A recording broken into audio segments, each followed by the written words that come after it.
Mike and Tom are registered with Stewart Partners Global Advisory LLC. Common Sense Finance with Mike Wiginton and Tom Farrell of HL Wiginton Capital Management, an independent investment and financial planning firm in downtown Jasper. Mike is a chartered financial analyst charter holder, and Tom is a certified financial planner professional. They are here to discuss and give their thoughts on current financial and economic matters.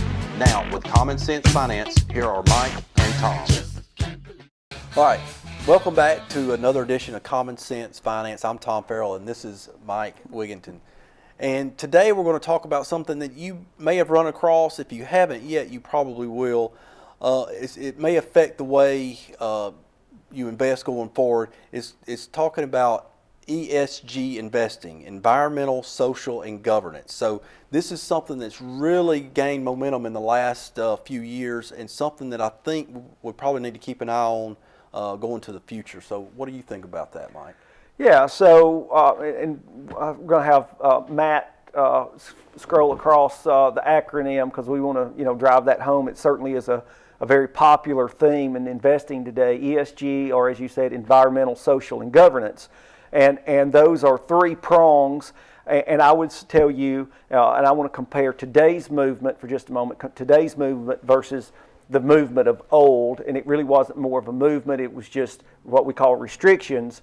But let's start off with yesterday and come back to today and move forward to today.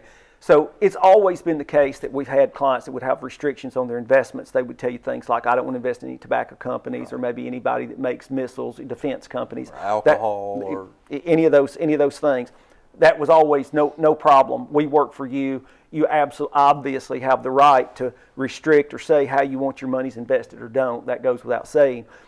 Today's movement, in my mind, and I want to say for everybody that's out there, we're going to provide plenty of sources for you, plenty of sources, because we want you to look this up for yourself. These are absolutely my opinions. I'm going to talk about some accounting and some finance fact, but in order for you to derive your own conclusions, I want to make everybody happy, and for certain everybody in compliance land happy here with how we're telling you that these are our opinions, and we want to make sure it comes across as so. But today's movement is different. Today's movement covers everything from human rights, gender equality in the boardroom and in the employee force, but for sure it's dominated by climate change, okay? Yep. And what strikes me wrong about this, what is so bothersome to me, is today they're saying, we believe these things are out of whack, so we want to eliminate them, so you're not going to be able to invest that way either. Because if that's how it strikes me. That's my takeaway from their goals and initiatives that I'm going to give to you directly here.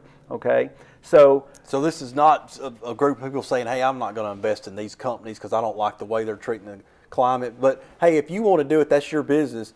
They're trying to kind of impart their own beliefs onto everybody. That certainly is my takeaway. Yeah. Okay, and again, I'll leave it to everyone to form that wishes to form their own opinion. So there's one group in particular. And you can find plenty of these groups out there, but one group in particular that's gaining a lot of traction with investment firms. That's what brought this onto my radar, is the group Climate Action 100. And the 100 came to be because there was initially 100 focus companies. But now it's Climate Action 100 Plus because that focus list has grown, last time I checked, 161 companies. So we're going to give you their website address. You could also go to the UN Global Compact, because the Global Compact and have you signed up for the Global Compact are questions and terms and phrases that you're going to hear throughout the literature if you choose to go and research this on yourself or research this for yourself. And so they're focused on companies that, when I look, it seems to me that it covers almost every sector of the S&P 500, if not every sector, most sectors of S&P 500. And here are some of their goals, and I call them demands, okay? They refer to themselves as a 5-year initiative to ensure that the world's largest emitter of greenhouse gases take action to align with the goals of the Paris Agreement. Now, if you don't recognize what the Paris Agreement, that's the major document for climate change, okay? So these companies, they're focused companies, and you can go on their website, take a look at their progress report, it'll give you a link to these focused companies. There's 161 of them now. Okay, so they want them to align with the goals of the Paris Agreement. And here's how they want them to do it. They are demanding that they shift strategies, so shifts in their strategies. They're going to change their capital allocation and changes and shifts in technological deployment. What they mean by technological deployment, they want them to bring in new technology, in some cases develop new technology, read this for yourself, right, in order to meet the stated goals on climate change and to some degree these other issues like human rights and gender equality. So even if you're in the business of making these pens, okay, we need you to make sure that you're spending the amount of money that makes us happy to handle human rights abuses. Right. Okay. So among other things, they want, let's talk about the changes in the boardroom. They're talking about committees, new committees that don't exist today, and boards that have accountability over how they're handling climate change. I don't know how you do that. I don't know, in the boardroom today, if you don't understand this, you should, that especially if you're on a board, you probably understand this, that when you start talking about accountability, you're talking about liability. Yeah. So you're going to start handing off liability to a board member for how you're meeting the company's goals for climate change. I don't know how I feel. If I'm a board member or a potential board member, I don't know how I feel about that. Not that most board members think about such things. Maybe they do, maybe they don't. But I don't know how I feel about that. And so when you go to the boardroom, I don't know, would you agree that you're really striking at the heart of how decisions in a corporation are made? Absolutely. Okay. My personal view is that climate change is very much a complicated matter. Again, we keep referring back to climate change because it is the central piece of this ESG movement. But climate change is a very complicated matter. We're led to believe, and I've always believed that there was a ice age at one time. Mm-hmm. Things apparently warmed up. We're not in that anymore. And so in terms of exactly what the causes are and exactly what you can do about it, I think the jury's still very much out. Yeah. And the goal of this Climate Action 100, they want them to sign off. And again, I'm going to read this so I can quote it, that you're going to limit global average temperature increases to below 2 degrees Celsius. So you got to limit how far that global temperature It's your increase. responsibility. If they have their way. And these aren't just, folks protesting out in front of the corporate headquarters. These are powerful money managers and other companies that are getting on board with this, right? That's right. As a matter of fact, that's their goal, to go to the financial community. The number of people they have signed on now control, if you believe their numbers, $43 trillion in assets.